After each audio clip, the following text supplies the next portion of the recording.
அஸ்ஸலாமு அலைக்கும் வரஹ்மத்துல்லாஹி வபரகாத்துஹு. மன்னரை வாழ்க்கை.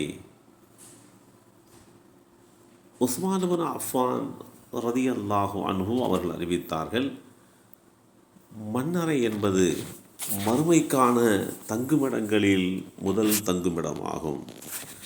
அதில் மனிதன் தப்பித்துக் கொள்வானாயின் அதன் பிறகுள்ளவை அனைத்தும் அவனுக்கு மிகவும் இலகுவானவையாக அமையும். அவன் அதிலே தோல்வி அடைவானாயின் அதன் பிறகுள்ளவை அனைத்தும் அவனுக்கு மிகவும் கடினமானவையாகவே இருக்கும். இந்த செய்தி ஸஹீஹுல் முஸ்னத் என்ற நூலிலே 909 என்ற எண்ணிலே பதிவு செய்யப்பட்டிருக்கிறது.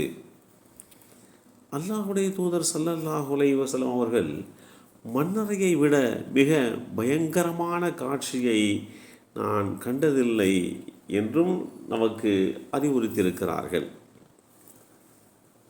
மன்னரை வாழ்க்கை என்பது உலக வாழ்க்கையிலே இருந்து முற்றிலும் வேறுபட்டதாகவே அமைய பெற்றிருக்கும். அதிலே உயிர் உடலுடன் தொடர்புடையதாக இருக்கும். சில வேளைகளில் அது உடலிலே இருந்து பிரிக்கப்பட்டிருக்கும்.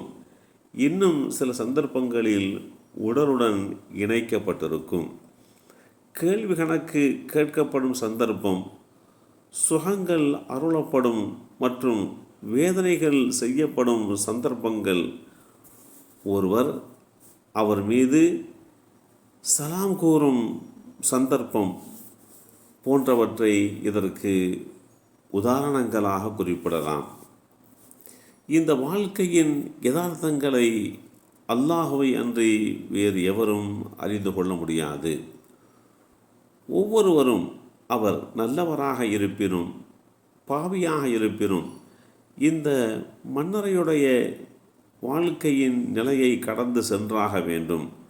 அதிலே அவர் ஒன்றில் சுகமளிக்கப்பட்டவராகவோ அல்லது வேதனைக்கு உட்படுத்தப்பட்டவராகத்தான் இருப்பார். இந்த வாழ்க்கையானது அல்லாஹ் அவரை உயிர் கொடுத்து எழுப்பப்படும் நாள் வரை தொடரும் என்பதுதான் இஸ்லாமியத்தினுடைய இயல்பான நம்பிக்கை. மரணித்த மனிதனுடைய முதல் இரவு என்பது அவருடைய மன்னரை வாழ்க்கையினுடைய முதல் நாளாகும். மனிதன் தனது மன்னரையிலேயே கழிக்கும் முதல் நாளானது பல நிகழ்வுகளை கொண்டதாகும். மனிதன் அந்த நாளிலே மன்னரையின் சோதனைக்கும் 2 வானவர்களுடைய கேள்வி கணக்கிற்கும் உட்படுத்தப்படுவான். அங்கு அவன் தன்னுடைய இரட்சகன், மார்க்கம், தன்னுடைய தூதர் பற்றி விசாரிக்கப்படுவான்.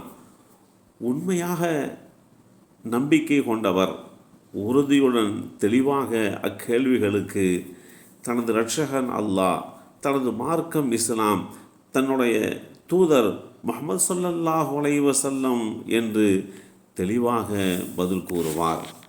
இவைகளை அடிப்படையாக கொண்டு நபிமொழி தொகுப்புகள் நிதர்சனமான பல விஷயங்களை எடுத்து சொல்லியிருக்கிறது.